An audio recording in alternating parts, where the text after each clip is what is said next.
Hey YouTube, this is KainEnable. I'm going to be playing through 80 Days. I downloaded this off of the latest Humble Bundle, and I thought it'd be kind of fun. It seems like I've never actually read any novels from Jules Verne, but the whole idea behind it is that you're playing through sort of a Jules Verne book, sort of like a retro future.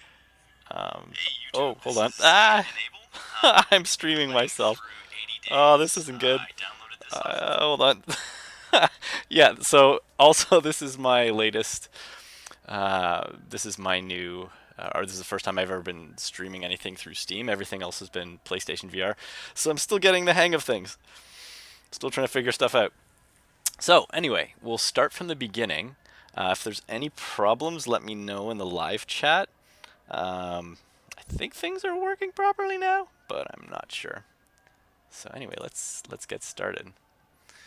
So I was sort of playing through this a little bit before, but we'll restart the game from scratch. I've entered into the service of a new gentleman. It would seem he is a gambling man.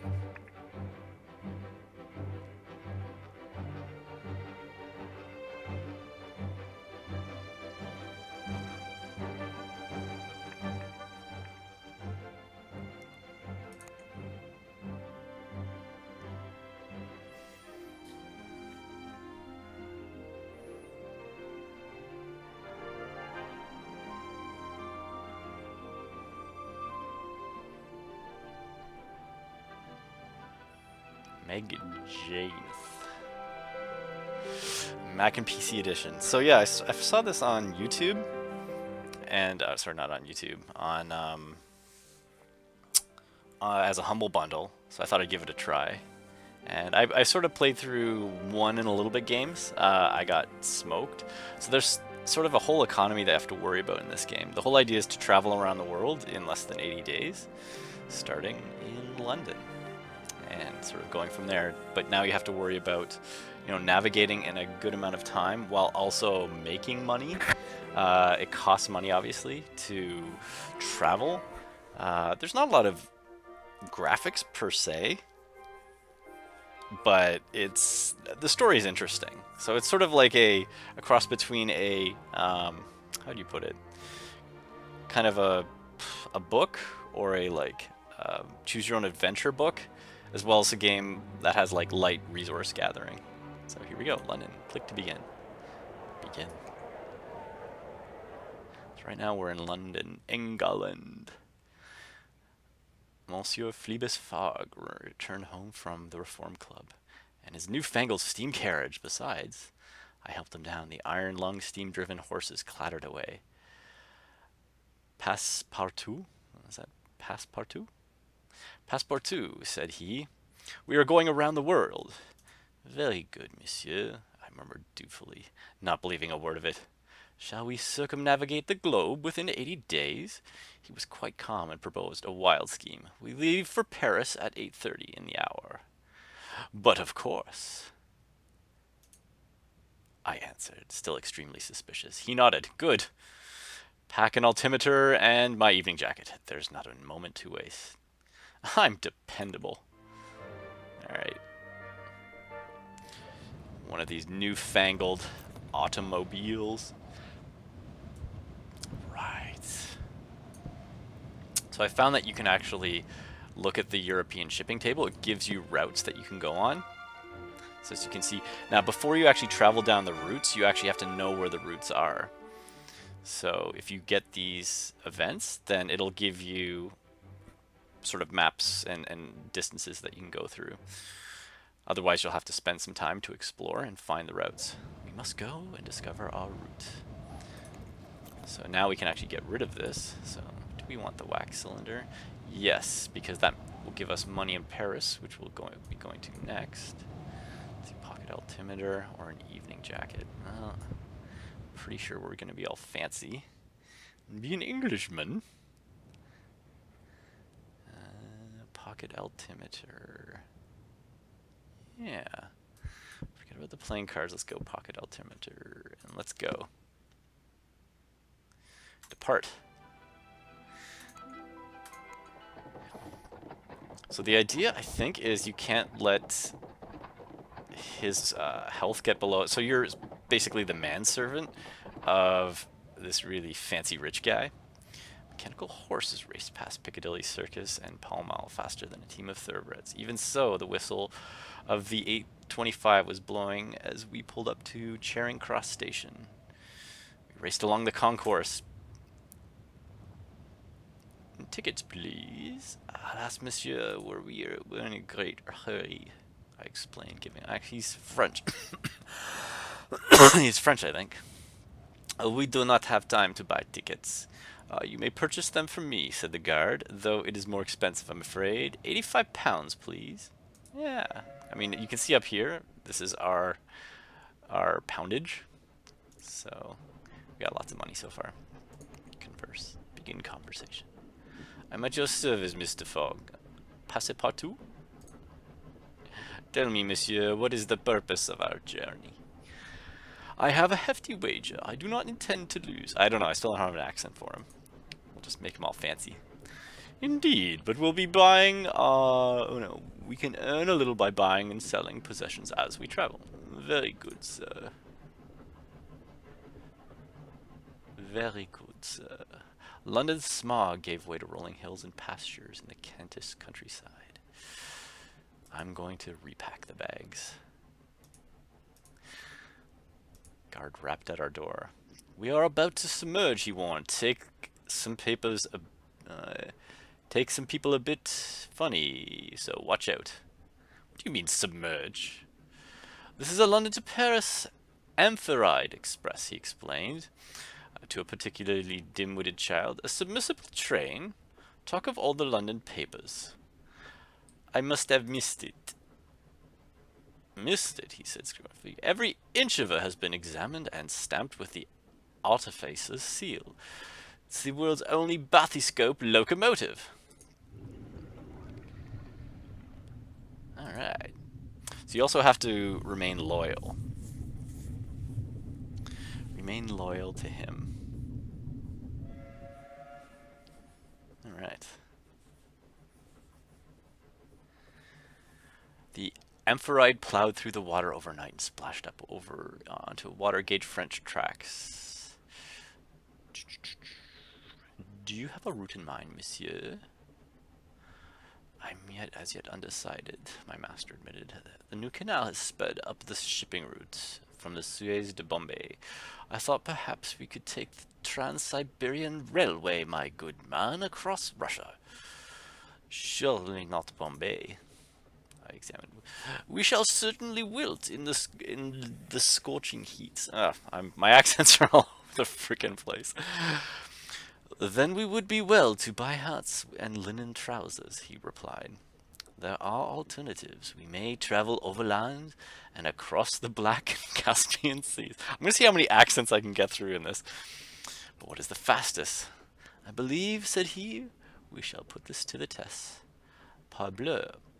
I scarcely knew what to think. We arrived at Paris. Blah, blah, blah, blah, blah. Paris, the city of my heart. Alright, so we found all of these different cities.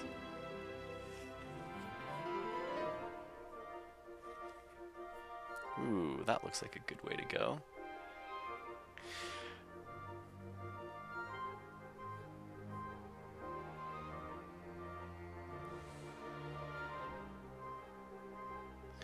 Alright, we could go across Russia if we're interested.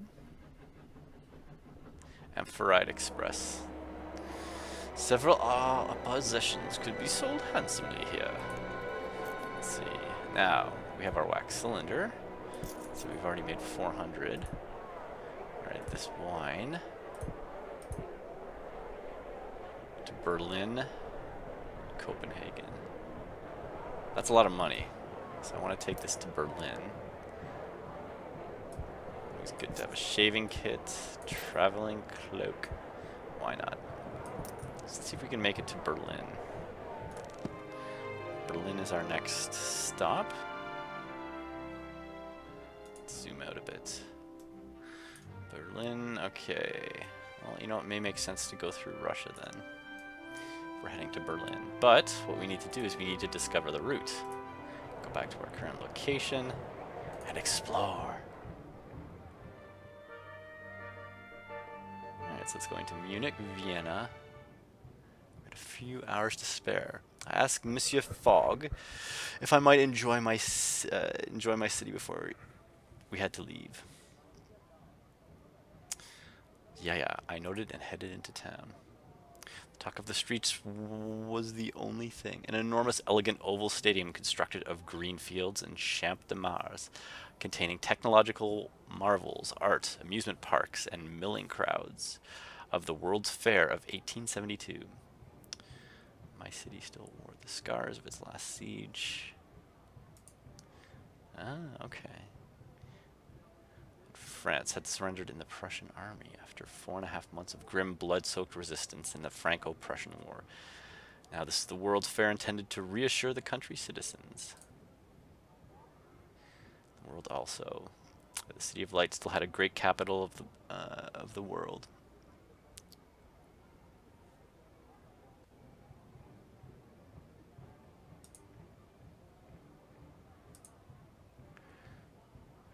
Ooh, I like the idea of airships. I inquired as to the hourly rate. £80 for a half-hour flight. No, I want to go for a ride. Ah, you're no fun. That's not what I wanted to do. Not today. No, I had a French accent. Not today, I think, I replied swiftly. The man nodded and moved to the next puncher with great swiftness. Immediately caught by... Alright, so we're going through Russia. Metal-clad four-propeller Savadar atomic. They use the power of the sun, you know, remarked the lady at the stand. No fuel at all? A little for takeoff and emergencies. They have rainy seasons in India, and they don't want their whole fleet grounded. Atomics such as this sailed the skies of British India near Delhi, the home of their inventor, Amulas. Oh god, this is gonna be terrible. Alright, excuse the names. Perhaps one day, Monsieur Fogg and I would find ourselves flying in such a craft. I returned to the exposition center, my thoughts turning to clouds and engine rotors. Avenues sprawled out in every direction, inviting the illuminated pavilions. Alright, let's take a look at the arc light. Oh, what is this device, Artificer? I asked politely, my eye straying copper lily pin, which proclaimed her profession. It's a bleeding nuisance is what that is, the artificial grumbled, in a thick Yorkshire accent. These gram machines are finicky beasts. Gram machines? Well, it's oh, never mind. She waved my question away. It's a steam engine, all right. Only it doesn't make steam. Will that do? I hate explaining this stuff to a layman. The harshness of her tone belied a gentle touch in the arc globe's enameled glass, and replaced the 2 carbon rods within. She reconnected the supply, and the 10 candles connected in series once more. They are miraculous, the artificial snorted. They are hard work, that is what they are. Miracles indeed. But her mouth softened into a small, proud smile. She looked at her pocket watch, cursed, and hurried off, dropping something as she went. Ooh, should I be honest, or should I be a jerk? Honest or a jerk? Ooh, you want to go to Egypt? Sorry, I'm just reading the chat now. I shall wait. Should I steal it? I know what you're gonna say. I'll return it. You know what? I'll see if I can make it to Egypt. How's that sound? I hurried after her, and she thanked me. My medallion. Oh no, my medallion. I need that to get my lunch from the canteen. Thank you. I bowed in return. Stop that. You'll make me blush. She rubbed the coin thoroughly. I was given this to you. Oh no. I was given this for my work in Istanbul, you know. Made a very special automation. I think it works as a driver now. En route from Imza. I think that's right. Interesting tidbit. We artificers go all over the world, you know, she declared. How about that? Then she bid blah, blah, blah, farewell. All right. Well, you know what? Let's go. I'm getting a little antsy. Did you enjoy the expedition? My master inquired indifferently. Well, oh, is that indefinitely? Thought I'd been visiting my great aunt. And I nodded. Nothing else can. We are unspeakably lucky to live in such a age of invention, I declared. It would oh no, it's him. It would certainly make it easier to win my wager, Monsieur Fogg replied mildly. I dreamed that night of mechanical wonders and automation, beautifully enameled faces, knowing little of strange inventions, and stranger peoples I would soon encounter in my journey around the world. Alright. So let's plan our route. Now we know we need to go to Berlin. Now do we go via Amsterdam or Munich? I'm thinking Amsterdam. Because if we go to Amsterdam, there's probably a direct area. So you want to go to Egypt. Where's Egypt? Egypt is... Oh, man. Egypt. It's around here, right? This kind of area. My geography's terrible. Oh, hold on. Around this area? Tehran, Baghdad, Beirut. Oh, hold on. Let's see. Cairo. Ha. All right. Alexandria. Ooh, Alexandria. That sounds cool. Cairo, Suez. Let's see how it goes. Let's go to Amsterdam. All right. We'll have to stay the night. All right. So let's stay the night. Nighty night, everyone. Excuse me, sir. Oh no, we've already planned. We shall go. We'll pass the night here. Okay, I think I have a voice for him. We will be comfortable here, Mr. Fogg remarked, but traveling overnight will often be more efficient. We must board the longest journeys available. Perhaps, he replied, a short answer indicating I think a one-day journeys might often be more flexible in their timing and would allow for more connections. Still, the surrounds of the Hotel Ritz were most enjoyable. All right, let's depart. Let's go to Amsterdam. Embark. Hire a second car. Yeah, we have more than one backpack, so we need to go and unfortunately purchase more space. We found a member of the Coachmasters Guild to carry us to Amsterdam. She loaded the cases onto the back, stoked the boiler, then took off high speed along the coastal roads, swerving across each corner with considerable skill and I think a touch of showmanship. I clung on tight. This would be a terrific ride. Let's converse.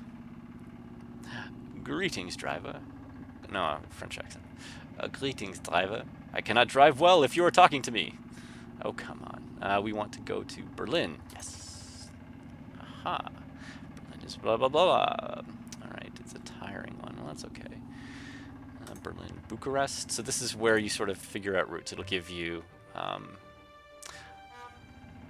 so you can either find out by... you can find out...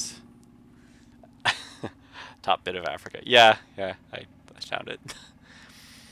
Once or twice the metal-rimmed wheels lifted the chassis clear from the road on one side, only to bump down after a chuff and puff one more of the engine. We were jolted around. We must have topped 40, perhaps even 50 miles an hour. Fabulous way to travel. The Polish inventor Buzuk, who had first attached a perfectly decent locomotive engine underneath a flimsy wooden crate, was clearly a genius. Such cars were growing in popularity, starting their use in farmsteads and extending up through the classes. It was said the King of Sweden now drove one, though presumably to show solidarity with his beleaguered potato farmers. Man, that makes us all potato farmers. As we rattled along, I spoke to our driver what lay ahead and learned that you could buy a magnifying glass in Munich and sell it for profit in Budapest. Excellent. Budapest. Alright, so now... Ooh, Rembrandt. Excellent. Munich. Ooh, very good. Oh, shoot. Munich is down south. Yeah, we're just going to waste a lot of money. Munich. Oh, there we go. So if we go to Berlin, then down to Munich, we can make a bunch of money. And then Budapest. Perfect. That's where we're going. That's where we're going. So I can't dally too much. See, I'm being all... I always considered Rembrandt a rather poor man's Gainsborough. Such taste. Alright, let us plan. We have to get going. So I think we said we were going to go to Berlin. Alright, negotiate. Alright, let's bribe. See, that's a nice thing. If you have the money, you can leave earlier. So, but you need to have the money to do so. So you can easily run out of the $3,000. So let's, guess, can we go? What did it say? Tomorrow at 8. Yeah, no, we have to sleep.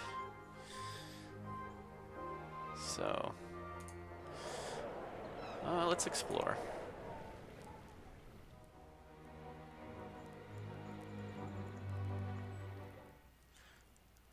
Although the people of Amsterdam move about its canal-side streets with a sense of optimism and good cheer. Shall we linger? One look of the buildings tells another story. Perhaps 200 years ago this was the center of the world, but these days the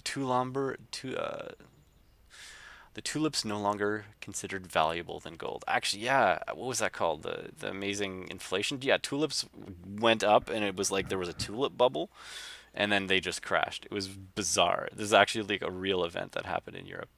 I sympathized. Bien sûr, France's own position has been precarious since the debacle with Napoleon. Apparemment, it is the most ill-advised adventure to attempt to conquer all of Europe. And Russia besides. Yeah, it's a bit much to cover. Would I walk along the Seine one day, thinking back on our days of lost glory? I approached a street peddler for advice, who greeted me with a cheerful smile and a caterpillar-like mustache. We are going around the world. No, wrong accent. Aha, he replied. You are like the influenza. The peddler reached into his pocket. Buy an apple, £1? I bought it. Took it with a smile. What's the cheapest way, fastest way out of the city? I suppose the roads are good. The canals used to be better, but now they are almost out of date, he sighed. It is a curse to be rich in the past. By the time the future rolls around, you are poor again. Maybe you will be rich again sometime. I remarked, more from the sheer optimism than true conversation. What is the cheapest way to fly out of the city? I asked. He mused. Most likely the hydrofoils heading north to Norway. He shrugged. It's fine enough if you don't mind being jolted about. And it's not exactly going around the world. Unless you don't mind which way. Yeah. Is it fast? 2 days, I think. I thanked the peddler and moved on. Alright, so we spent a bit of money. So let's wait until morning and then we can head down with what remained of the day. Let's make sure he stays happy. There we go. So you have to make sure that he stays happy, because I think he abandons you or something like that if you don't stay. So great, let's depart. We're going to head to Berlin. We could go directly to Munich, but okay, go. But we have stuff to sell in Berlin. So it's not bad. Oh, the next leg was another short trip by car. We bounded about, eager to get started. We hired the same driver as before. You too, she exclaimed. Get in. Converse. what is your mass wish to? Why, my dear Passepartout, how are our funds? We are quite comfortable. How is our progress, monsieur? Day 4, I believe. Early days. Very good. There we go. As we departed Amsterdam for Berlin, I begged Monsieur Fogg to allow me to return to the wheel. He looked at our driver, who smiled and happily moved aside. The wheel beneath my hands was like nothing I've ever experienced. Almost an electrical sensation, as though thunderstorms rippled through the wood itself. The mechanism I drove by sheer instinct, quite without thought of the mechanisms involved. That presumably how we came, or as how we came a cropper. Okay. I had assumed the car would start as normally. Yeah. I confess it. I drove like a loon. Ooh, okay, yeah. Sorry, sir. Hours later, the car was fixed, and we were able to drive on. Yeah, alright.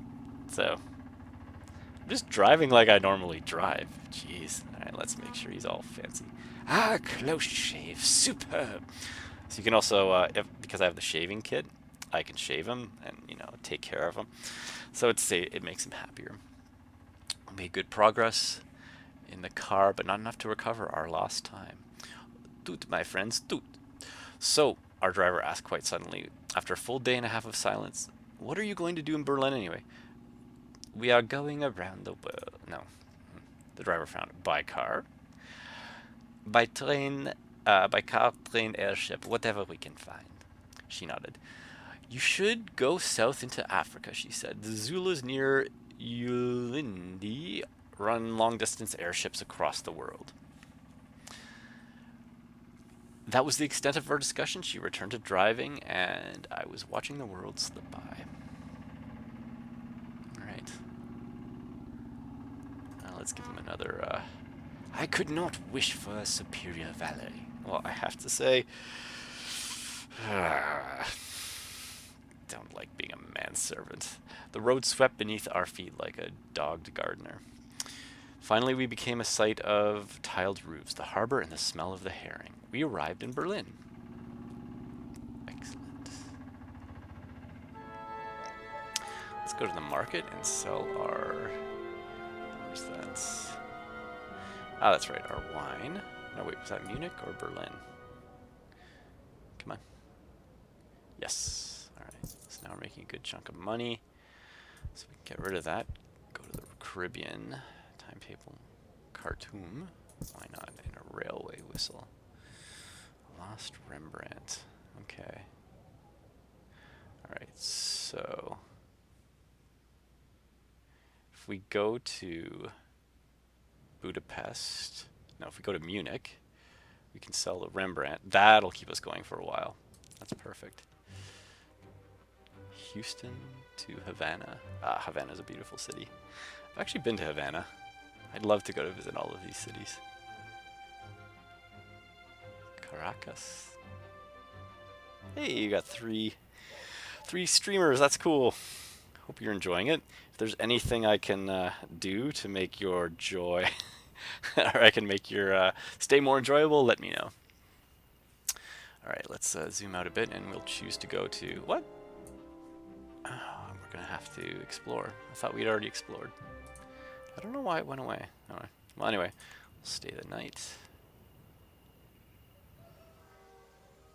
We stayed through the night at the Hotel Antien on Under den Linden, the main boulevard in the central Mette district. From the window, the Brandenburg Gate was lit up and turned up by gas lamps. I decided to retire early. All right, so let's explore. Hopefully this will take us to Munich. That's not Munich. Ah, that's Munich. Excellent. Berlin, they tell me, was once filled with the glorious sounds of people speaking French. Not so anymore. Now there seems to be nothing but this crashing of gears. Every street corner was equipped with rotaries and wheeled systems that spin glass globes this way and that. Their purpose was quite unclear when I investigated one. But when I investigated one, throwing my shoes at it. Sure, that always helps. The mystery persisted until night. Oh, hold on. Robust. Throwing my shoes at it, discovered it was extremely robust. Not glass at all. I suspect some kind of crystal. The mystery persisted until nightfall when these globes lit up. The people of Berlin clustered around the warmth of the globes to drink beer and converse. It seems that they work hard here, but they celebrate with equal vigor. We joined the merriment, earning ourselves the offer of a lift all the way to Bucharest from a stocky blonde man who spoke only in dour monosyllables. I sipped a mug of beer with a thick head, recoiled in horror. These fiends put wheat in their beer. The afternoon turned to evening. We finished our explorations of Berlin. Okay. Ooh, Budapest, Bucharest. That sounds like a good place. All right, let's depart. Go to Munich. Public carriage. Really? All right. Let's see if we can get earlier. And let's go.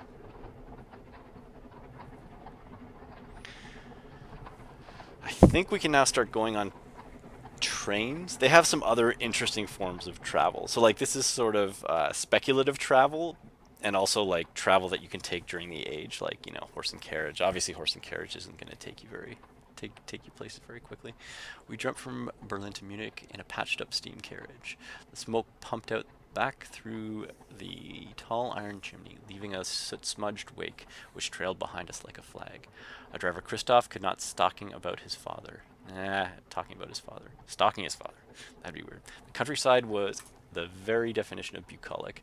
Little farmsteads with cattle byres, coal sheds, and roving automatic tractors digging up the fields.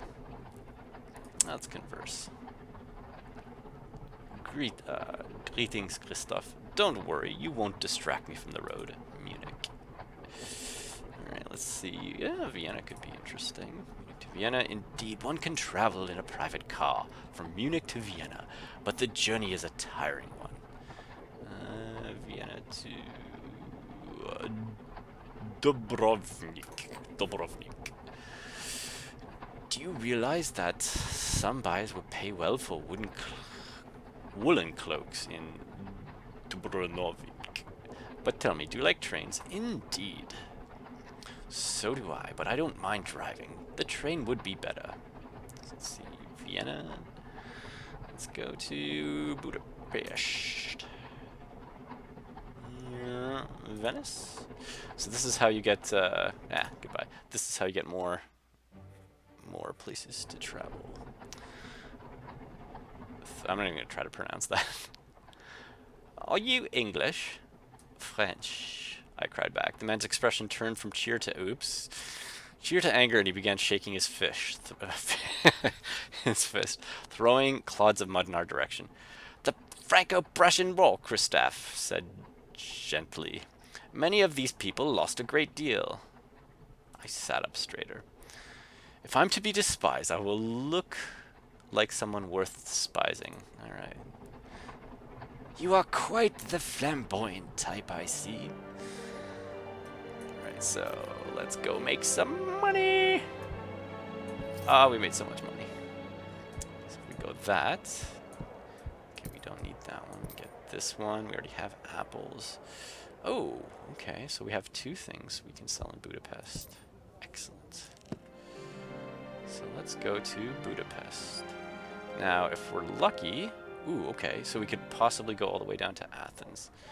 So let's do that. Let's take a non-stop to Budapest. 3 to 4 days. By private car. Oh, this is taking too long.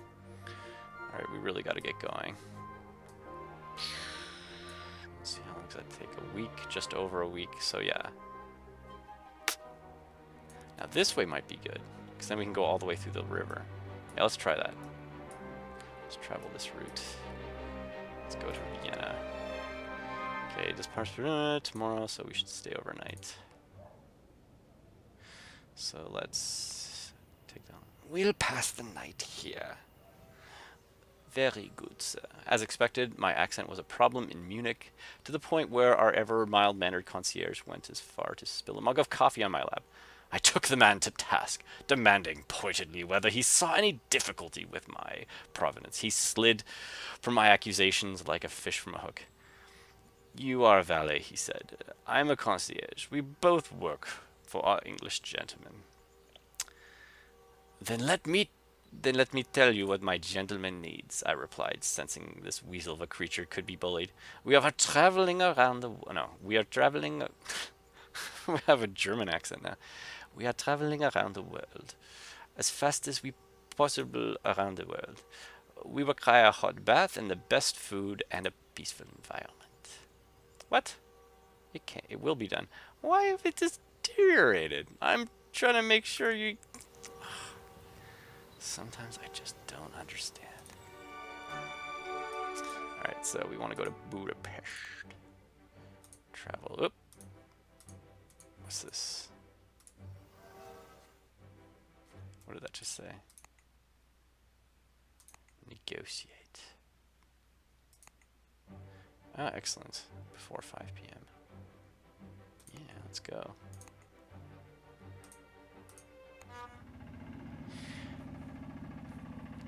Ah, so many cars. Alright, so I think what we want to do, if we can, Vienna to Budapest, Belgrade, go down south. Ooh, Athens would be cool. And if we can make it down to Suez somehow. Because I think, yeah, Athens would be cool. Greece. For inexplicable reasons, there was no way to board the Orient Express at Munich. Something strange had to do with customs laws. Oh my goodness. I understood it was actually retribution for unpaid fees. It seems the Express changed countries for the privilege of being connected rather than the other way around. We ended up cramming ourselves into a steam-powered car instead. Alright, I'm suave. Converse. Greetings, driver. Yes, hello. I think we already know exactly where we want to go, but let's fill some of these. Ottawa? Ottawa? Oh, where's Ottawa?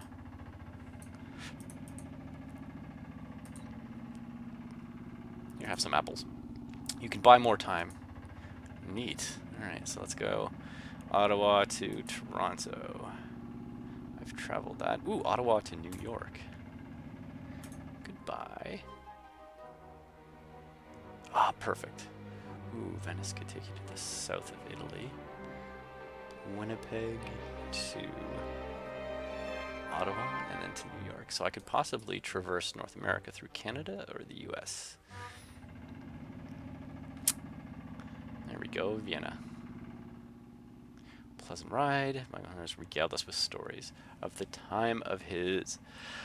of his time on the Indian subcontinent. It seemed he'd been employed to hail palanquins along the Grand Trunk Road connecting Kabul and Agra. Before Agra wandered away, he finished cryptically. His whole tale seemed outlandish. Here, in this gentle Bavarian hills, India, was there really such a place? As we arrived, the driver put out his hand to shake. I will be driving to Budapest soon, if you want. Yes, please. What, do drive quickly, my good man. Right, Vienna. I like the sausages. Right, what do we got? Ooh, windscarf. Engineer set. I don't know if we're going to have enough room. That's the only thing. I mean, you can buy more suitcases, but it's just a matter of being able to carry them. We'll see what happens. I don't think we can carry this much stuff with us. Oh, is there anything in there that we could actually sell? Let's see how long. Budapest. Yeah, you know what? Let's go to Budapest. Yeah, no, I have to get rid of one of these. Music box. Are we going that way? Yeah, let's grab it. Just in case we happen to swing by. Monkey wrench, windscarf. I like that. Yeah, we're going to need that now. Part of an engineer's set. Well, one of these we're going to have to live without. Cartoon. Yeah. See. Yeah, you can only carry so much with you. Really? I can only have 2 containers. Ugh, this sucks. Alright, I gotta get rid of some stuff. Traveling cloak. Part of the gentleman. You know what? Let's get rid of that. What do I want to keep? Well, I definitely know I'm gonna keep that. And shoot, that's a lot. Am I gonna go to Khartoum? Probably not. No.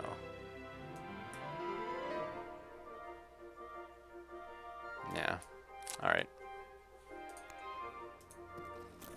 So, fortunately, that's a lot of money. But, gotta pare down. Alright, embark. Go. Hopefully there's faster transport in Budapest. We hired our friend Mikkel from the journey onward from Vienna to Budapest. The road followed the rail tracks much of the way, but we saw no trains as we chuffed along. Converse. I'm at your service, Monsieur Fogg. Passports. There you are. Sure, let's talk about wool shirts. Monsieur, I will press your shirts. Thank you, Passport. That will make me very comfortable. Awesome. How are you feeling, monsieur? I am in roaming health, but we must make haste. You know what? I really don't care about your wool trousers. Are we on track, you think? We have barely begun. Very good. This guy, I'm just playing him as an obsequious. There we go. So that made him happy. Let's make some money. Some of our possessions can be sold handsomely here. Alright, let's wait until morning. Dusty jacket Englishman and our hotel recommended a restaurant called KainEnable's to Monsieur Fogg. The Magyars make excellent broth, he promised. Ominous words indeed. I've never been one for broth. The broth is, in my humble opinion, merely an incomplete consommé. At best, an inferior bouillon. Monsieur Fogg was set on the matter, however. Well, he is my master, so I can't. I concealed my trepidation with professionalism. We settled to dinner at Clemens, where our soup arrived with a gleaming silver tureen. My master, a man of impeccably high standards, even remarked upon the tureens' flawless polish. At which point I exploded, splattering myself. Monsieur Fogg was extremely bewildered. Waiter in admittedly delicious salmon broth. A fellow diner had been struck by the edge of the tureen lid and was bleeding from the side of the temple. What the hell is wrong with me? I attended my master. Because, you know, you gotta, when you bean someone in the head with the top of a tureen container, you gotta make sure that, you know, the master is okay. Who looked remarkably unperturbed by the entire affair. Perhaps England exploding entrees were commonplace. The head chef had at this time emerged from the kitchen. He pointed towards the hall and began a voluble rant which needed a little translation. The broth had splattered the ivory wall, intricately curved shape of a lily, unmistakably the symbol of the Artificers' Guild. I beckoned over our waiter, who attempted an apology in a mix of halting English and German. Oh no, that's his name. Never mind that. Never mind that. The lily. He said, indeed, he said miserably. The guild has gone too far this time. I looked around at the chaos caused by a single bowl of exploding soup. But what do you do at the guild? Our waiter sighed. They were banned by the emperor, so he could not make our own imperial atomia. Atomia? I feel like I'm automata. Automata. Outside of their control, the guild is growing more vocal in its objections. Personally, I thought that The guild was growing heavy-handed. It was one thing to have a political dispute with the state of the production of the automata. It was quite another to start ruining perfectly delicious dinners. We made our excuses. Soon after left, my stomach made unseemly grumbles as we walked our way along the elegantly lit and newly Macamada? Never heard that. Andrassy Avenue. I stayed silent, hoping my master did not need my remainder to learn his lesson. Nothing good can come of broth. Turns her down a little. Ah, see, that strengthened our relationship. Excellent. Okay, so yeah, Belgrade, perfect. That's where we want to go. Excellent. First options for how we might continue the journey. So we have everything that we need. We want to go all the way down to Athens. Sounds good. If we can make it to Suez, that would be even gooder. That would be the goodest. Ah, finally. Train. We should be able to move. The partial Englishman wardrobe should spur them on. Alright, so looks like we can grease the wheels in 2 days. Wow, that takes a while. Alright, well, I guess, you know. I think I might be able to go back again and try to make it go down even more. There we go, yeah, here we go. Alright, tomorrow. Perfect. So yeah, the more money you spend, the sooner you can actually get into the ports. Otherwise, we'd have to wait here for 2 days. But now we only have to go to the hotel. We will pass the night here and have a good night's sleep. Jolly good. Where am I? Oh, shoot. I'm in Budapest, aren't I? Am I? Did I sell my stuff? I explored a little. Found nothing of great interest. Fantastic. Alright, I'm going to wait until the morning. See if we can sell the Budapestian stuff. I don't know, is it Budapest or Budapest? I've heard it both ways. Alright, market. Izmir. Valley, we're here. Awesome. Valley, we're here. Perfect. Vodka. Neck cushion, that's good if we're flying. Heavy storm. Ooh, absinthe. We're not going to Moscow. As much as I hate not to bring it, we're not visiting Moscow.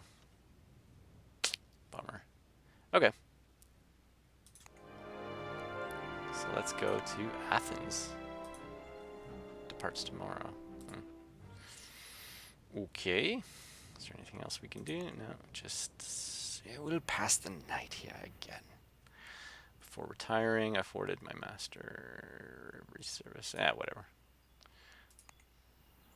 Fantastic. Alright, let's head down to Athens and embark. Hire extra space. So you can carry more than one bag if you just pay a little bit more. You're in Budapest. Thank you. Yes. Yeah, it's good that I sold it, otherwise I'd be carrying it around with me the whole time.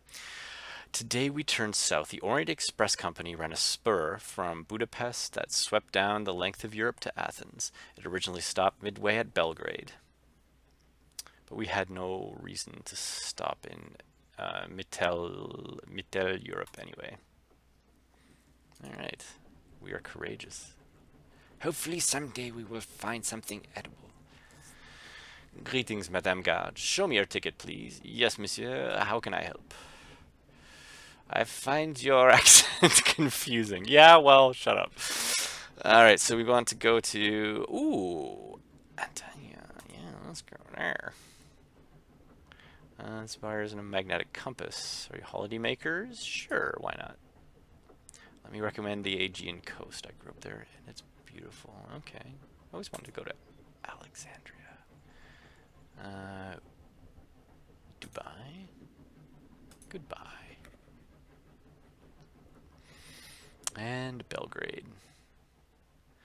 Despite knowing to expect it, we cannot gasp as we spec through the empty husk of Belgrade. Alright, it seemed perfectly preserved. quite what has happened, no one truly knew. The road, houses, and viaducts were still standing, but the gas lamp still burned. Not a single voice cried out. Not in a door or a shutter moved. I asked Monsieur Fogg for his thoughts, and he sighed. I fear that our age is seeing a great experimentation in warfare, much as in every other walk of life. I hope you are wrong. I am not, he replied. But at least the trains move. The trains move faster. His answer seemed to be as bleak as Belgrade itself. But the Orient Express left it behind. It carried us towards a long evening of gentle wines and candlelight, which went some way towards lightening the soul. All right, let's converse. What is your wish, master? Do we have enough? Oh, do we have enough money in our? Totally wrong accent. We are well funded indeed. You have made some excellent decisions. Why, thank you. Will our wager be successful, do you think? Day 11. I'm sure you are aware our journey continues. Very good. Thessaloniki? I don't know. We arrived at Smilgo station in Greece in the morning. Feather passenger in car, but we stayed put. Let's go. We've dawdled enough. Our journey to Athens took the rest of the day. I think the gauge of the rails grew narrower as it negotiated the winding cliffsides of Greece. This country appears to be entirely made of coastline. A more delightful spot I cannot imagine. We were well cared for, of course, and arrived feeling most refreshed. All right, our relationship has strengthened. Here we go, Athens. Vodka. You want some vodka? Are we gonna go there? Don't know if we're actually going there. Bust of Apollo. Yeah, you know what? Why not? I will spend all of the money. Are we gonna go there? Maybe. All right. It's over there, right? Let's explore, see if there's an easy way to get there. Maybe through a boat? We'll pass the night here. My master was not, as a rule, particularly interested in the fabulous locales and exotic cities we traveled through. Athens was the exception that proved the rule. His sudden interest was not limited to the city. He fixed me a look. Do you speak Greek? I had spent a glorious summer with a Greek contortionist who could do the most elegant arabesque penché. Mais oui, monsieur. I smiled sharply, repeating a few phrases that I thought that was taught to me by my paramour. Monsieur Fogg brushed vermilion. Vermilion?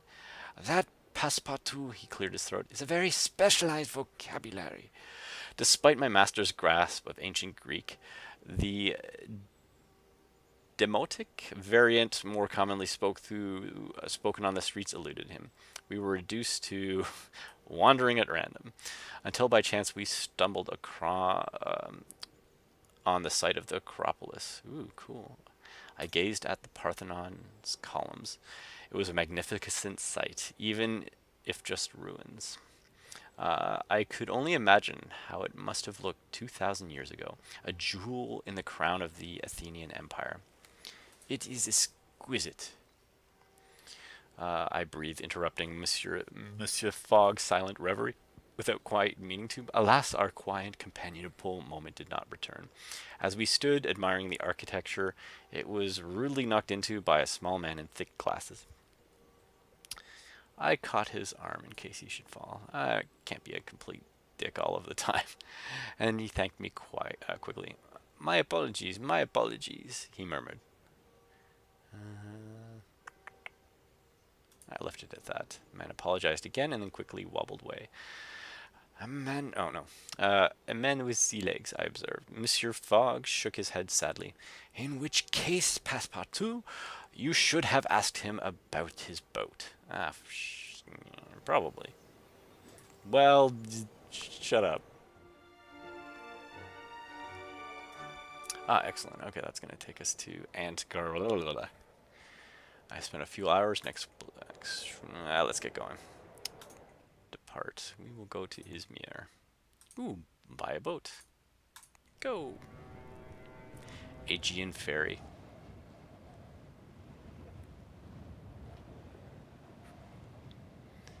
Here we go. We boarded the daily ferry across the Aegean Sea, then sat out on the deck enjoying the sunshine, getting some much needed rest. Let's converse. I am at your service, Monsieur Fogg. An excellent valet, Izmir. What have you learned about Izmir? The Ottoman inventor Harun al-Safar died in Izmir. Money. I am almost satisfied by our wallet. No. I am most satisfied by our wallet. We are most wonderfully funded indeed. You have made some excellent decisions. Antalya? Antalya. Sure, why not? You might be interested that some buyers will buy that will pay well for magnetic compasses from Antalya. Very good. Very good. Other passengers milled around, talking loudly and drinking ouzo chilled by chips of ice cream carved from blocks in the hold of the ship. The block had the air of a market cafe. Oh, the boat. The boat.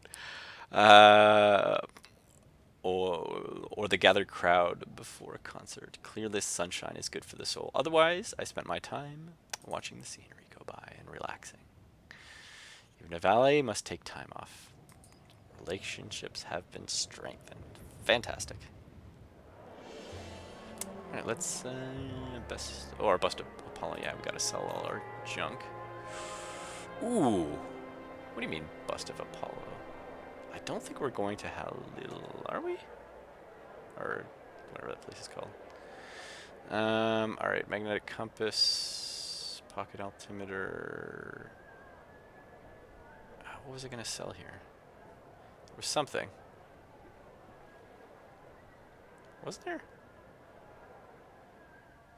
I thought we were selling that. Selling something.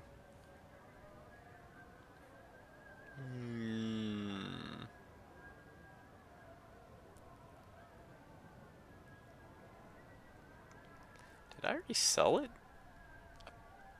Oh, there we go. Haha. $3,000. Boom.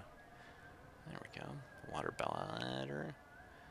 I'm part of the desert traveler. I don't know if I'm going to go through the desert. Oh. I don't know where I think I'm going to go. Should I go to Hal? That's a lot of money. Alright. Alright. Alright. Safety harness. Heavy storm. I mean, we're definitely going to go through the water, right? So, maybe through the jungle. Let's just buy these just in case. If you think I'm wearing that cloth head thing, you are most mistaken. Well, you can just wear it and not like it. TS. Alright, we need to go to... Oh, wait, hold on. Did I just sell... Uh-oh. Did I just sell the thing that I was supposed to sell in Red? I think I might have. Oh no. Oh shoot. Yeah, so that was a mistake. I want to go back and buy stuff. Yeah.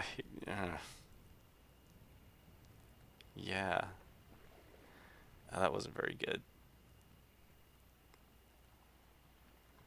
Oh, I thought we were in ant something or other.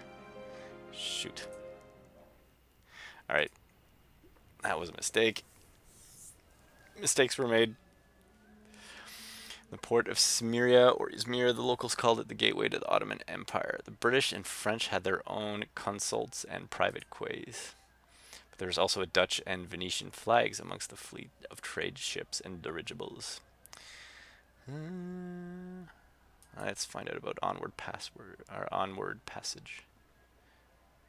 Until I began to tell a desperate story about how my master and I were on the run from my master's murderous wife, who, having married a gentleman for his money, now wished to have the free spending of it of that comes from a cleanly executed murder. They fell for it, hook, line, and sinker. I'm quite sure. One gestured towards his trawler. I'll take you, he grumbled. I'll sail to Antlia tomorrow. I told him we would return first thing and leave when moon rose. The sailor played a tune on a lyre while his companions sung along. It was a beautiful night in Izmir. There we go. Shoot. Alright, let's depart. And get seasick. Oh. Yeah. Alright. We're probably not going to go to Russia. What can I get rid of? Am I going to go there?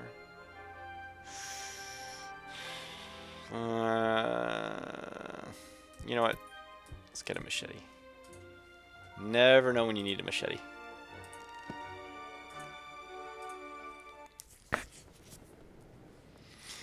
I could have had an extra $2,000.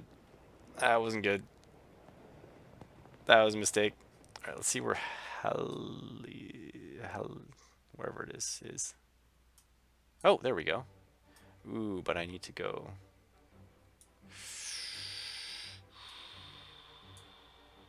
Let's see, which way should I go?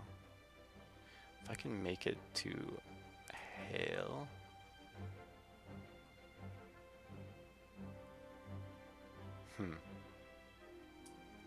I need to move quickly. We boarded a boat that smelled of various kind of fish. Alright. You are most entertaining, Passepartout. I could have been a fisherman. A gentle tug of the line. The silence.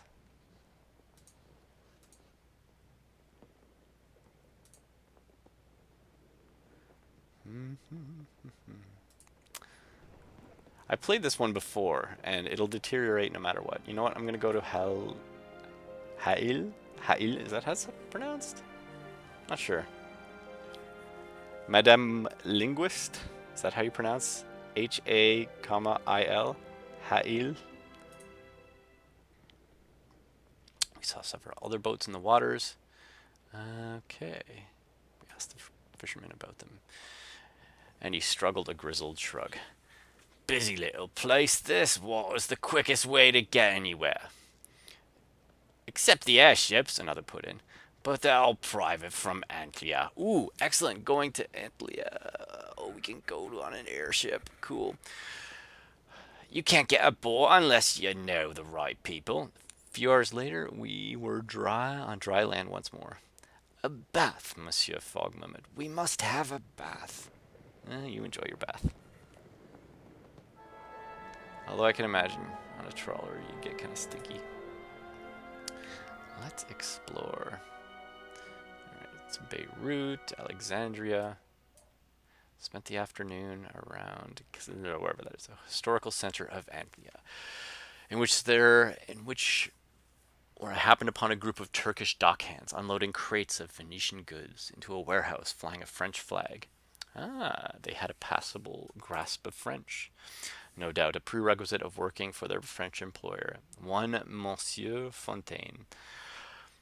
Though we never met him, one of them said bitterly. Is he a good employer? I asked privately, simply to make small talk. Alas, my innocent inquiry was not taken as such. Why must you ask? A dockhand fired back, crossing his arms. Perhaps you are Mr. Fontaine. My name is Passepartout. Ooh, hold on. Or do we bluff? You found me out. I gave a booming laugh. The sort Monsieur Fontaine, in all my imaginings, would boom. Let's see. He was a convivial sort, full of cheer, and happy to partake in my merry grape. Hop or grain, wherever he had the chance. I found myself pouring out tot after tot of vodka. to the good fellows at the dock. Thus, I was ensconced in my role. I spent a cheerful, if deceptive afternoon getting to know my employees and inspecting the merchandise. They cracked open a crate to reveal a treasure trove of Venetian glass, glittering blue-green in the Antolian sun. I pocketed a particularly fine piece, and they bid me a respectful farewell. Ha ha! I got stuff. Alright, where are we going? I would say, yeah, so we want to go to Beirut. Alright, negotiate. Tomorrow. Ooh, that's expensive. Wow. Alright, I definitely know I need to go to Ha'il. Alright, fair enough. It's as good as pronunciation. That's how I'm going to pronounce it. I attended to Monsieur Fogg. Alright, so let's... Je départ maintenant. Embark. Merchant trader Nefertiti.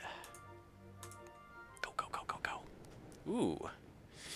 We're on a ship. Very nice. Nefertiti was a tall-masted Egyptian clipper and sailed around the coastline from Antlia all the way to Alexandria. Asked the skipper if he had considered longer voyages via the Suez Canal, but he only laughed. The fees, young man, would be quite extraordinary. Quite extraordinate? Quite extraordinate. How extraordinate? He gave me a pointed look. You will not buy me or my boat, he replied. If it is your intention, my liberty is worth more coin than you have. I nodded, and we did not pursue the conversation. Well. Greetings, sailor. Hold this rope, will you? What do you want? Alright, where did we want to go? Alexandria. Okay, Beirut, Alexandria. Ooh, there we go. Alexandria, Ha'il. Perfect. Okay. So we want to do... Tell me that we can make it from Alexandria. Really? You can go to Ha'il from Alexandria? Huh. Alright, enjoy. I saluted him with my glass and savored the cool drink as the sun went down and in fire and smoke across the sea. Merchant trader Nefertiti. Alright. Is there anything worth buying? Uh-oh. Uh-oh. Oh, no. Didn't. Okay, so that's worth a good amount. Let's just buy all the things. Excellent. So we will pass the night. Definitely want to go to Ha'il. We know a true hotel, boarding house of rooms in a central courtyard in which fountain danced and various people sat and talked in hushed tones. As I looked about, I found something suspect in every pair of eyes that I met. I retired quickly, wanting to avoid trouble, but their voices seemed to echo around the structure into my dreams. Knife the tall one. Weak as a kitten, I placed the pillow over my head and stayed put. But my eyes would not close, as if someone opened them with toothpicks. Finally, I stayed where I was and simply listened to the voices and uttered threat after threat against my person. My master, our journey. I woke with a pounding headache and a nervous twitch in one eye. I hoped it would disappear as soon as if we left, and soon. All right. Well, let's just see if there's anything interesting in the market. Or did we already do that? I might have already done that. Let's double check. I need to wait another 2 minutes. Oh. What? Oh, there's no market. Fantastic. Alright, we gotta explore. Are you gonna take us to... Ah, yes, directly to Ha'il. Perfect. Stayed near the quayside, where the Albanon sailor offered me a game of dice. Ooh, yes. Well, we do have those loaded dice, so I think I'm going to bet rather heavily. £200. He rolled a hard 4 to start, telling me we only had, telling me he had only been released from the Lazarado, is that jail? Which was some sort of maritime quarantine. Ah, he told me about his cargo. Opium of the highest quality. Though, here's the joke, it's technically British opium, purchased straight from Turkish farmers, and resold for a profit in the Arabian Peninsula. That makes no sense, I retorted. Who ever heard of selling opium to Arabs? You might as well sell them horses. Oh, really? Okay. You do not know my mistress. She could sell a recipe for Comlek to an Arabian grandmother. Oh, Albanian grandmother, the sailor said. She uses the profit to fund her expeditions into the desert. She sounds quite mad. What a daring woman. As he made the third roll, the sailor told me her expedition camp was in Ha'il, some distance from the southwest, and always in need of extra pair of hands. An interesting thought. I rolled 11. Thanks to the moat part for my set of loaded dice, I collected my winnings, while the Albanian cursed and muttered. Still, we shook hands before we parted ways. 1 hour before going there, I thought it would be best to retire to my master, having made a profit in Beirut. Oh, there we go. So we made some monies. Let's go and plan. We definitely want to go to Ha'il. Go, go, go. Oh, airship. Excellent. Okay. We might as well hotel it for the night. Wake up tomorrow with later in the evening. Alright. Engage other guests in conversation. Oh, that's it? Alright. Let's go. Go, go, go. Embark. Oh, I wish those existed. They look so spiffy. We departed Beirut on an Ottoman Geik airship.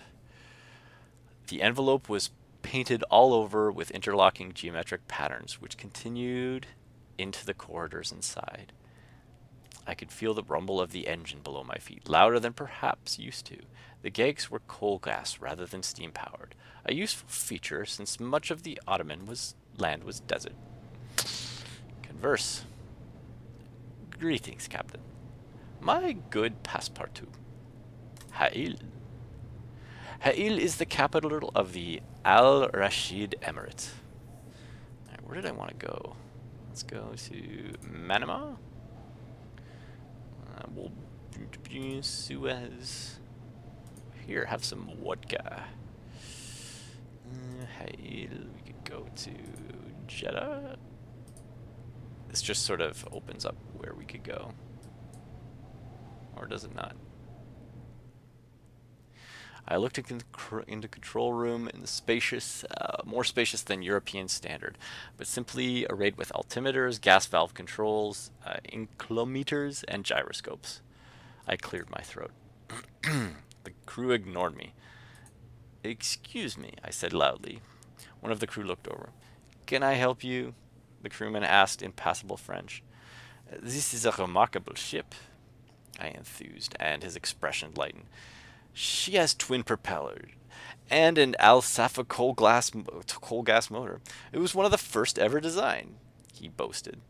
She's one of the first airships built for the war, though now she's a transport. The Geiks are the safest ships in the Ottoman's air fleet.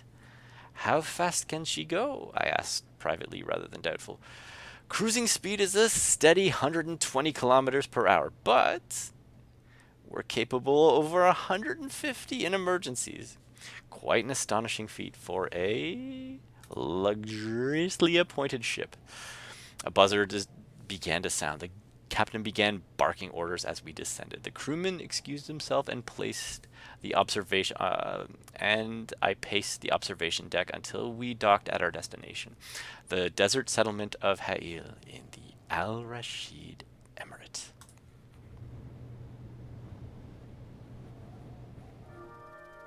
All right, let's go make some money. 7 grand. Ottoman olive oil. How much is that worth? Pair of galoshes. Well, I do know that we are going to be taking a boat at some point. You know what? That's not really valuable here. What? I'm curious. So if I buy it for 250, can I sell it for? Oh, well, I just wasted 100. I was trying to be clever, and I wasn't. No, I haven't gotten murdered yet. Yet. Very good, very good bargaining. I lost £100. What? Do you know how to math? Very good bargaining, Passepartout. I did not pass my elementary school addition and subtraction. They are very tricky numbers. Negatives are the opposite of their happy numbers, as I am to understand. I wouldn't doubt that he's inbred or some sort of... Alright, so let's plan our route.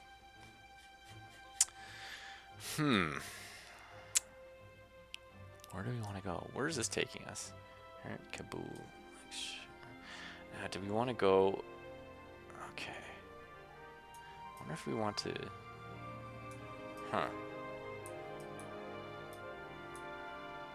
Okay. Well, let's see if we can get onto the ocean.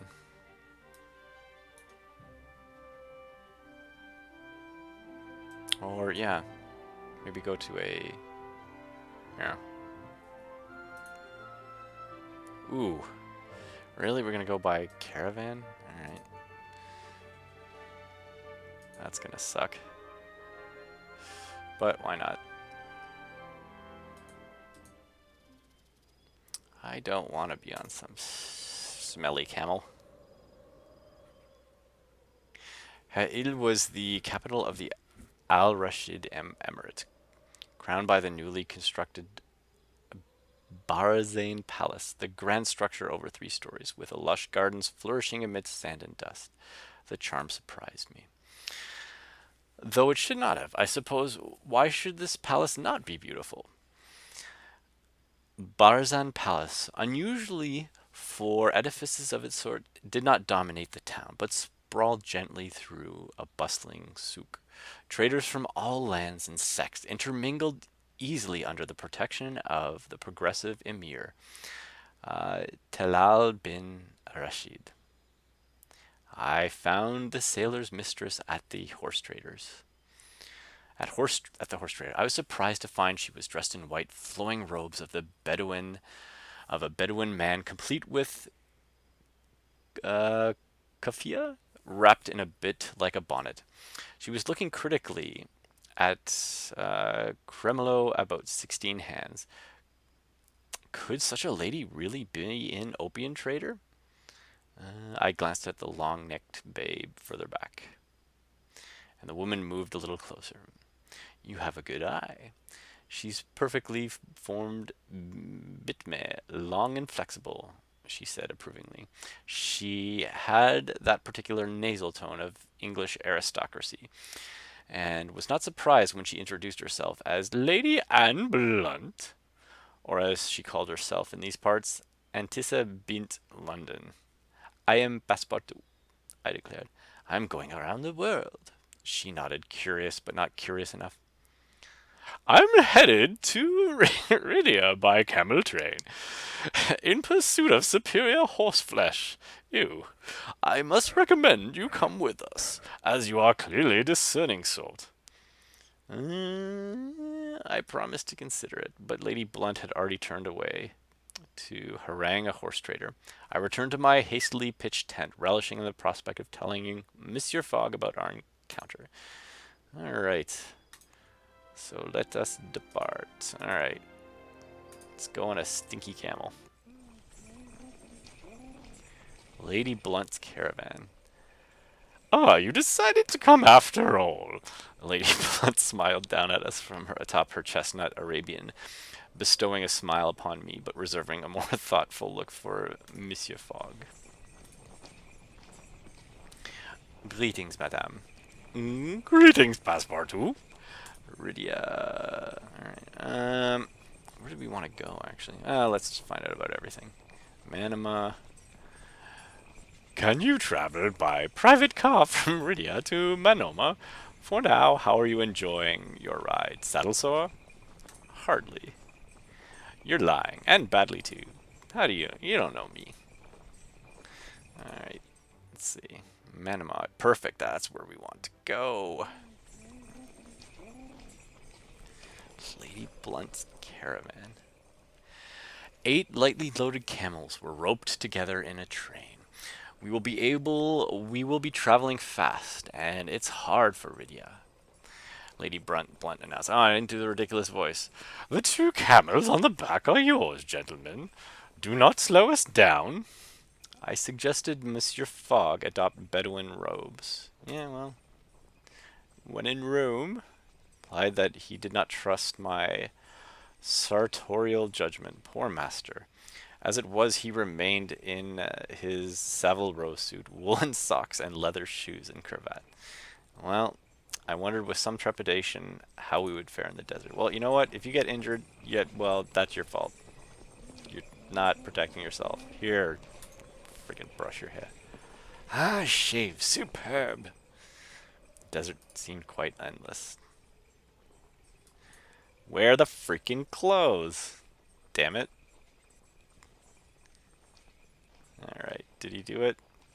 There we go. Finally decided to do that. And he's still losing health. Your attentions are much appreciated. Lady Blunt trotted up during a rest break, looking at us with the same easily superiority with which Casida, her chestnut mare, regarded the other camels in the train. She offered me water from her skin. Spoke a few bolstering words about how I had borne up in the desert conditions. How well I had borne up in the desert conditions.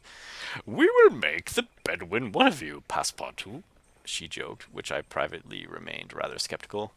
One of the other camel riders gave an almighty shout and threw his skin into the sand. A glistening black scorpion crawled on top of it. Without a moment's hesitation, Lady Blunt leapt from her horse, kicked the scorpion away from the canteen, and crushed it beneath her leather boot. She is a remarkable woman, I observed to Mr. Fogg, who merely raised one eyebrow in cool agreement. Lady Blunt remounted her mare, and called to her caravan to move on. I shook the sand from my scarf, and girded myself to continue our journey. What do you mean? I didn't do anything. I hope you get freaking camel butt sores. The rider in front of me was clearly more experienced, and he managed to twist himself round the scalding wind that died down. You are Answer Bint London's cousins, he shouted, a passable English. Is that what she told you? I asked, wary of contradicting wherever Lady Blunt had concocted to explain our appearance, though to my relief he shook her head. It is just your friend has the same look about him, you know, very...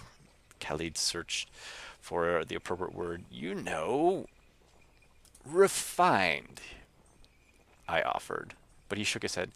No, that's not it. He shook his head. More like then processed to make a variety of impenetrable, energetic mimes a camelback. We fell off our camel several times and laughed a significant quantity of sand into our lungs in the process, though we never did find Khalid's word.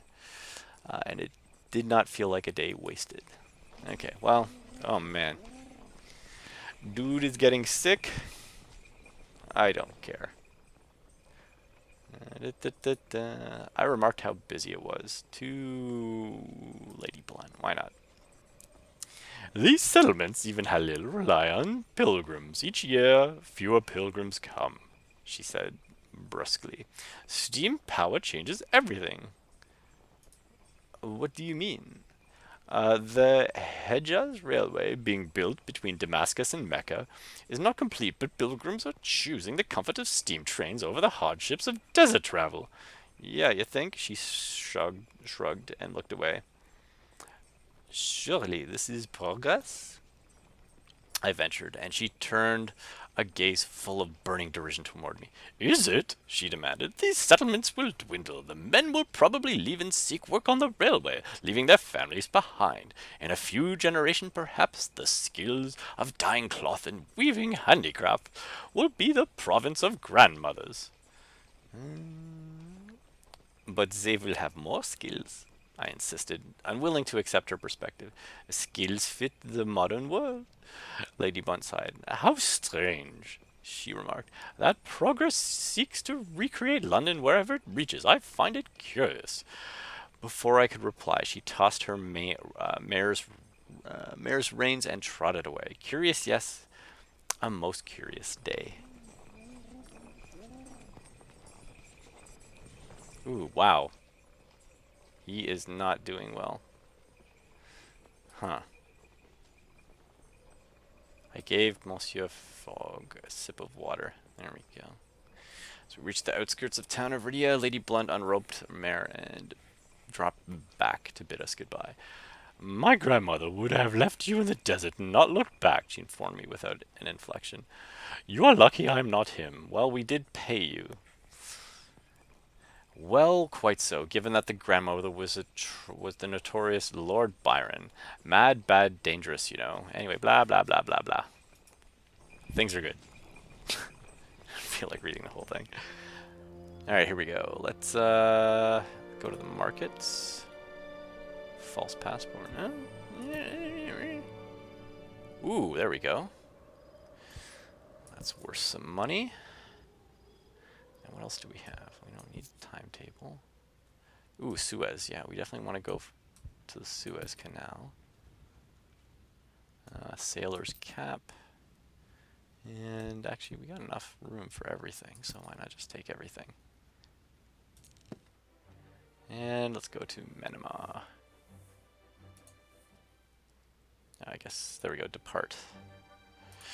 And we're gonna go buy, oh, I gotta empty. Vodkas are too useful. I don't know if we're gonna go through the jungle.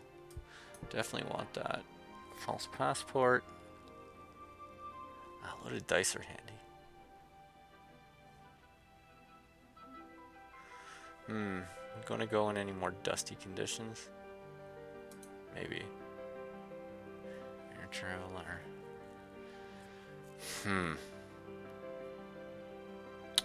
Well, we're currently in the desert, so I don't know if we want to get rid of that. Are we going to Tehran? I'm thinking we're gonna go to Manama, Dubai.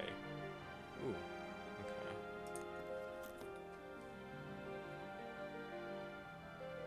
Okay, yeah, so I will keep that. Probably going to Dubai. And we definitely are gonna go on the ocean. I don't know what to get rid of. Safety harness? Ooh, evening jacket. I don't know which one.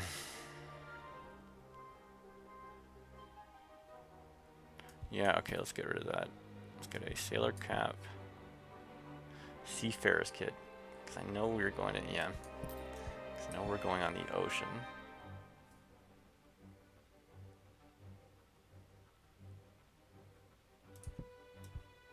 Now, do we want the false passport?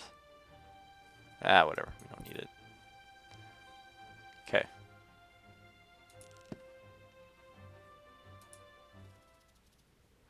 Alright, let's plan. Oh, ran out of time. Well, we gotta sleep for the night. Sleep, sleep, sleep.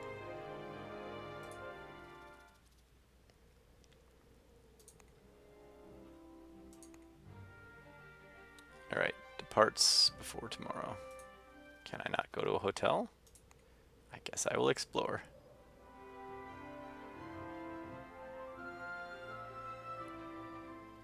Ooh. I restrained Monsieur Fogg. Ooh, they're pinching our cheeks. Monsieur Fogg's was a picture of purest horror, with a treasure until my last breath. How long have I been playing this for? I don't know. I think I may call it after this. Monsieur Fogg's faced with a picture of purest horror, which I will treasure until my last breath. Alas, my master needed reminding that the Arabs have different notions of politeness from Englishmen. One of the numerous children dotting about the place brought in a large silver plate of sweet dates and dark coffee. My master graciously accepted. Ooh, yeah, he's not feeling too well. Abdul spat a date stone into a spittoon across from the room with uncanny accuracy and told us about the coastal city of Muscat in Oman. Though he sucked his teeth long and hard before speaking. You British called that place a pirate coast, but a good place to hire a fast ship through sea or air with few questions asked. We asked about Bahrain and Manama as well. Maybe we should go to Muscat. Yeah. We asked about Bahrain and Manama as well. He nodded. You will be comfortable there. It is a British protectorate. It will be easy to catch a steamer from India to India from the port. We thanked him and took our leave without much further ceremony. Okay. Ooh, we said we wanted to go to Dubai. That's a good one, actually. Let's just see your plan. I was going to go to Muscat, but this arrives tomorrow. All right. You know what? Let's make it to Bombay and then call it a stream. I'll come back later. But yeah, I'm kind of curious to see what that journey is like. Unless there's something I have that I need to sell in Muscat or Dubai. I think there was actually. Muscat. Oh, darn it. How much is that going to give us? Not too much. We have this. No. Is it worth it? I think we got enough money. Well, I mean, we can get it at the Suez Canal. We're going down to the Suez Canal, right? Right? Right? No, Suez. Ah, darn it. I mean, we could backtrack, but that would be stupid. Is it worth the extra time? Arrives Tuesday, so it'll take 2 days to get there from Muscat. Yeah, okay. That's what we're doing. Ooh, horse and buggy. No. Yeah. Let's go the fast way. We don't want to be stuck out in the cold. Rather have a bit more time. All right. So let's hotel.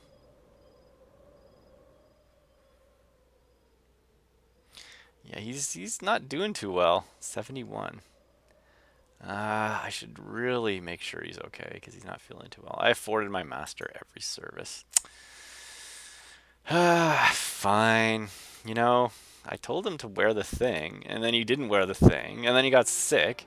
Or he, you know, oh, what? Oh, no. Oh, no. Ooh. I have to get rid of a suitcase. I don't want to do that. Yeah, we're going here. We're going to take the slow way. At 1 p.m. Ooh, that's a lot of money. Yeah, I don't want to spend that much money. Let's spend a bit of time. Let's depart. No, we have to.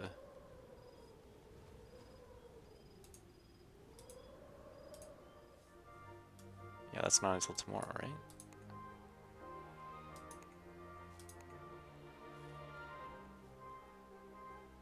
At 1 1 p.m. Yeah. All right, let's stay overnight.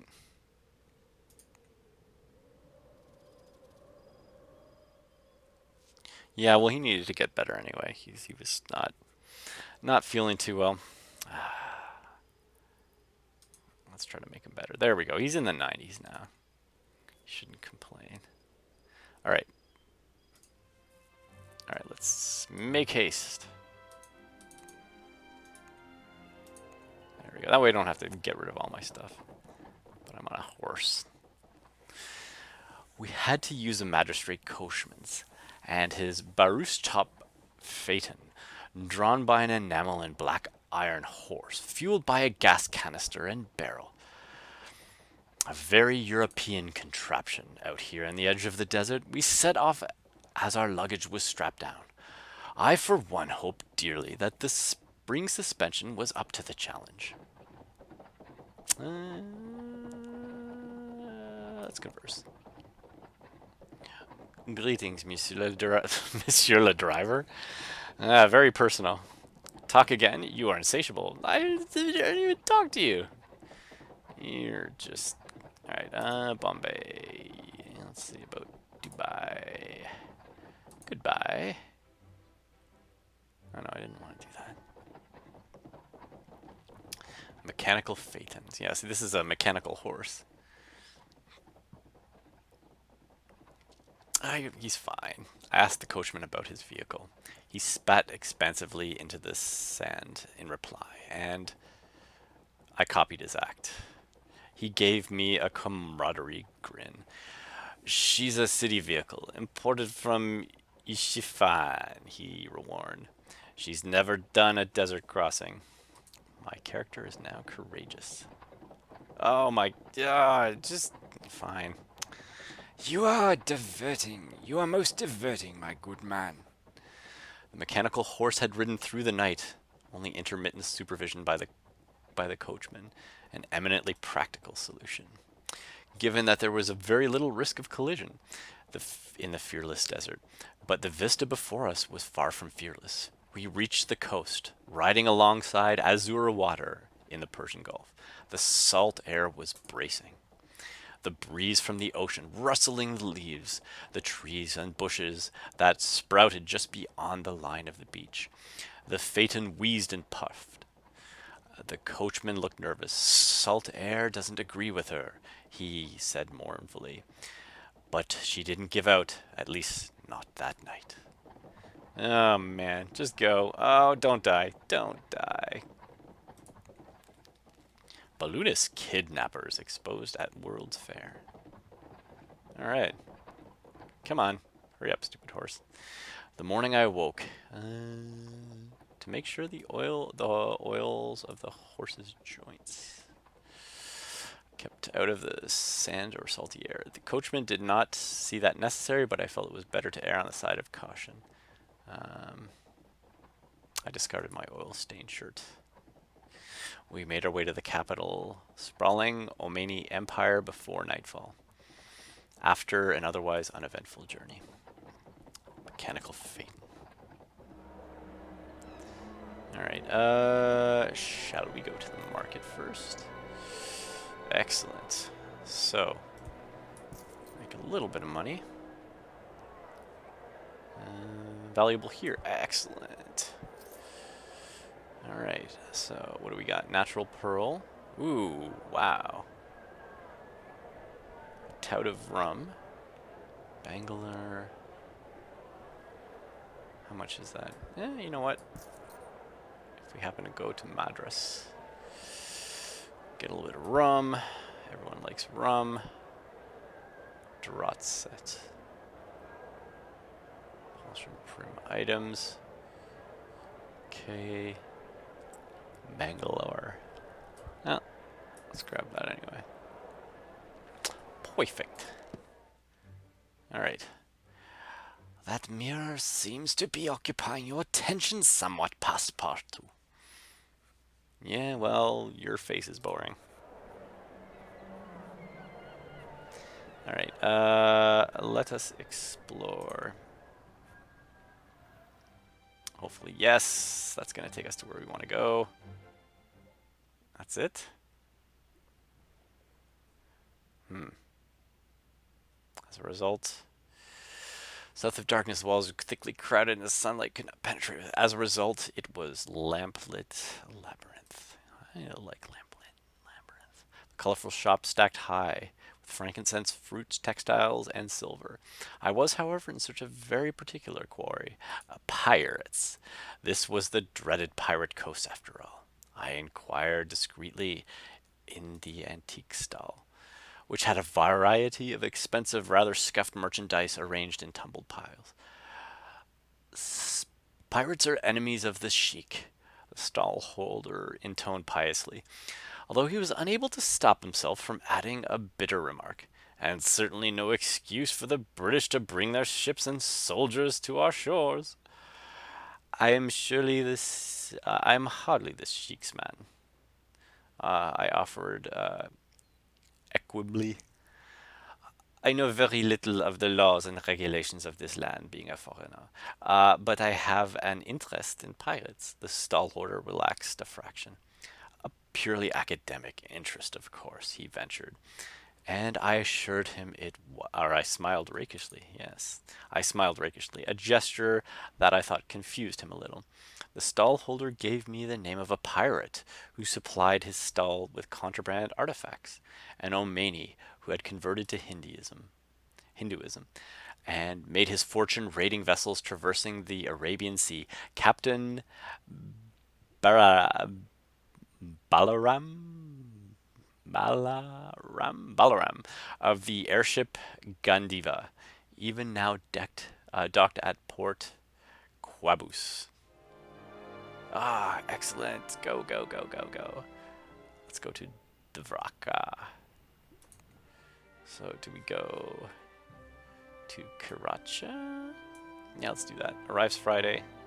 Ooh, that's faster. That is much faster. That is a... Ooh, that's why. In 4 days. Yeah, no, let's see if we can... Oh, it's expensive. So much money. Alright, let's do... Oh, actually, you know what? Okay, here's an... You know what? Let's, day 28. Alright, let's, do it in 2 days. So, here's another thing. If you are running out of money, what you can do is you can go to the bank. Alright, let's, go to the hotel. We'll pass the night here. So this is interesting. If you run out of money and you don't have any, let's just attend to this guy because he's sick. And you can go to the bank and you request a loan. So wait until 11. There we go. So you go to the bank. We must visit the bank. A robbery. Be a gentleman. They would extend my credit if required. Of course. I am a gentleman. They would extend me credit if required, he replied. But do you suppose I put my entire fortune into a carpetbag under your supervision? Of course. Let's go talk to the manager. As we entered. Do you wish to withdraw funds? Let's say £500 tomorrow. Perfect. So this is what you do if you need money. You can go to the bank, get loans, but it takes you time, which is okay because we need to wait. Huh. There we go. See, this gives him a chance to actually feel better. Let's make sure he's okay. So we still have 13,000, although that's... our funds would be ready when how much money do we have? We need to go to Madras. Okay. Well, let's go on the airship. Unfortunately, Let's go pick up our stuff at the bank first. Fortunately, we might have missed our flight. We returned to the bank, opening at the time to collect our funds, and then we were ready to proceed once more. Okay, so we got an additional 500. So let's see. Oh, shoot. I do not want to go to Dubai. I want to go... No, no, no, no. Yeah, so we have to... That's unfortunate. We have to wait another day. We'll pass the night here. Alright. You know what? Let's walk around in... forget it. I attended to Monsieur Fogg. Alright, he should be happy about this. Alright. Let's go to Bombay. Or Dvaraka. So this is not going to take us very long. Which is nice. We are an airship. Gandiva. The Gandiva has a distinctive little airship, painted bright red with and covered in hundreds of dented gold bosses, with a flag painted with a flying monkey garlanded with flowers fluttering from its mast.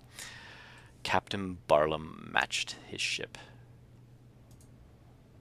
wearing a heavily embroidered red coat and turban, with a jewel-hilted cutlass slung over a white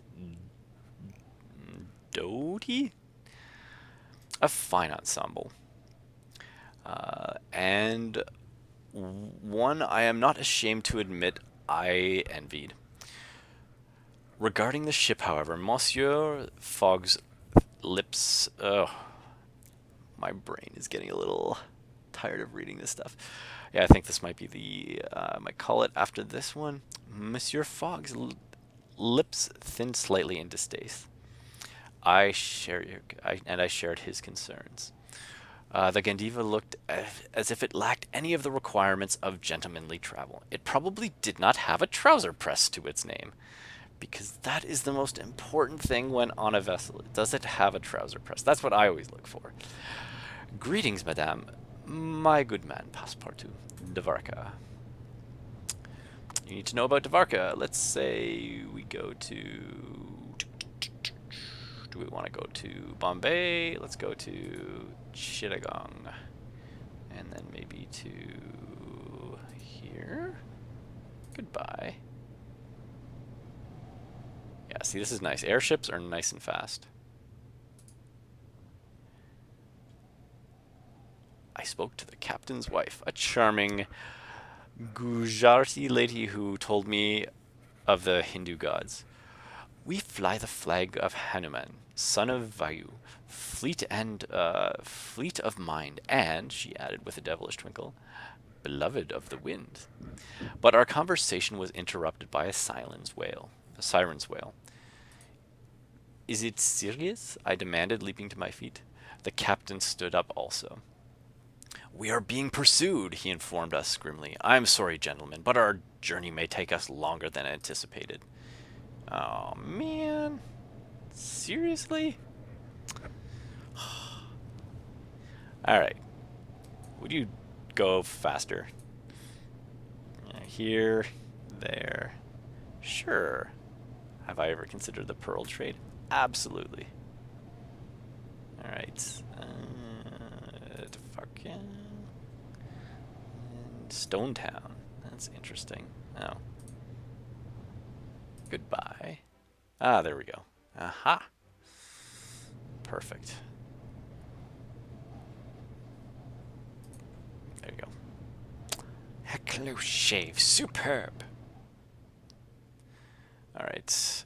In the morning light, Monsieur Fogg discovered that our pursuer was a girderless Parsifal-type British naval airship, which changed his attitude to the situation. It appears the Gandiva acts against British interests, he said, as I heated the water for his morning shave. We have a duty to aid Her Majesty's Navy. Alright, so what are we going to do? He was entirely correct. We could not ignore our moral obligation because it would be inconvenient. He proposed that we, that is, I, should sabotage the Gandiva. Alright. And I agreed. Let's see where this goes. For my assault, I chose to knock out the captain. Let's try to knock out the captain. Instead of testing my mechanical ability, he was engrossed in reading the bartender and did not notice my quiet approach. I struck him with a stiff blow. I turned off various switches at random, the engine stalled, and we began to descend. Monsieur Fogg had everything under his control on the observation deck. Matters moved quickly. Naval officers boarded the Gandiva. Within the hour, arrested the captain and his wife, and diverted us to Bombay without much... Oh, excellent. We're going to Bombay. That's where I wanted to go anyway. Without as much as a buyer leave. And so it was that we arrived at the jewel of the British Empire, the vast dominion of India. Relations of Fogg have strengthened. Sweet! Alright. That's what I wanted to do anyway, and it didn't cost us anything. Nice. Oh, there we go. It seems we can get our air gears set here for protection against strong winds in the air. That seems about right. Alright, before we go, ended up wheezing and puffing by Malabar Hill, the highest point in South Bombay. I paused at the top. I looked out at the bay. I ended up and looked. British airships dominated the skyline, tethered loosely by gunboats that patrolled the docks. Brightly painted merchant ships darted into the harbor, eager to unload their cargo before the light faded. Catching my breath, I found my steps irresistibly drawn towards the Hanging Gardens, which shielded the Parsi Tower of Silence from the bay. The Hanging Gardens were magnificent. Little steam-powered curricles and horse-drawn carriages vied for space underneath shady trees. Old men played chess along the stone benches, while young men and women jeered and shouted advice, which was cheerfully ignored. In the shadow of the gardens, I saw a symbol of a copper lily at the door of a converted mansion. I approached and knocked the door, and was given a cup of tea and a cushioned wicker chair as soon as I crossed the threshold into the outpost of the Artificers Guild. The setting was opulent, an open-lit plaza from skylights above, lined with palm trees and large urns. A fountain in the middle of the room had been converted to a pump steam, which drove pistons of gilt-edged suspended organ, which clattered out a lively tune. A middle-aged Sikh in a bright blue turban, admirably pressed trousers, approached me. "What do you require, traveler?" "What is the fastest way from here?" "Drumpire," said the Sikh man, wrinkled his nose. "Not the train," he said. "The papers say it goes to Calcutta, but the line stops in Allahabad. There's no track between there and Calcutta, so we'd be stranded if we went that way." "Perhaps so," he replied cheerfully. I thanked the artificers profusely for taking my leave, though alas, I was so distracted by my musings that I failed to notice two thuggish fellows with ill intent who cornered me in a side street and demanded my shoes. "No, you know what? A man's shoes are his castle," I contended, which had the laudable effect of confusing them for a few moments. While I attempted a discreet but ultimately fruitless escape, I returned to my master barefoot and rather shamefaced. "I hope this will not happen again," said my master coldly. That was the last word on Bombay, gateway to the jewel of the crown of the British Empire. Except for, "And what, pray, has happened to your shoes?" Well, you can...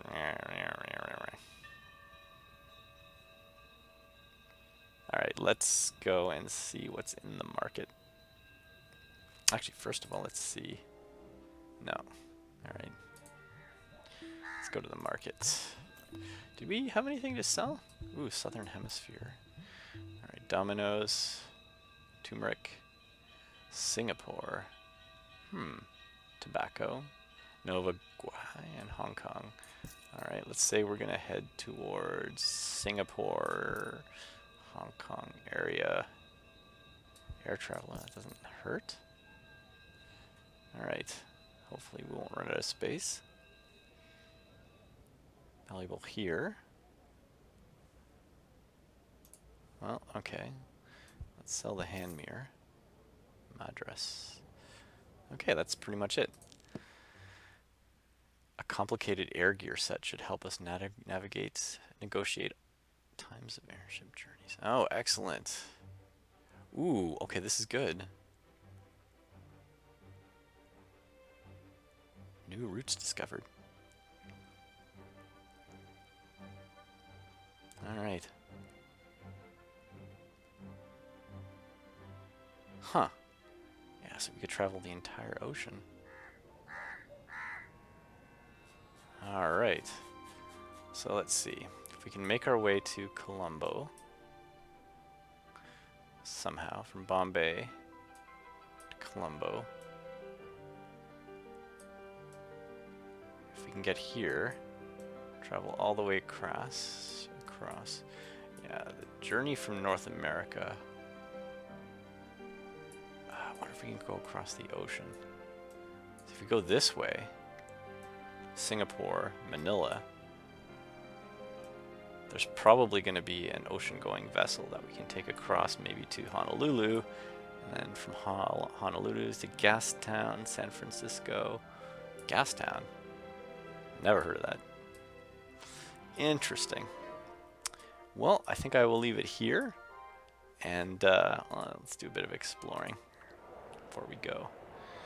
Let's explore. See where this will take us. Wow, Madras. Okay, Calcutta. All right. Well, I think that is going to call it for this session. Thank you very much for watching. I will probably have another live stream a little bit later and conclude our journey. Hopefully we can make it back in less than 45 days, because currently we're on day 35. So thank you for watching, and I will see you guys later. I need to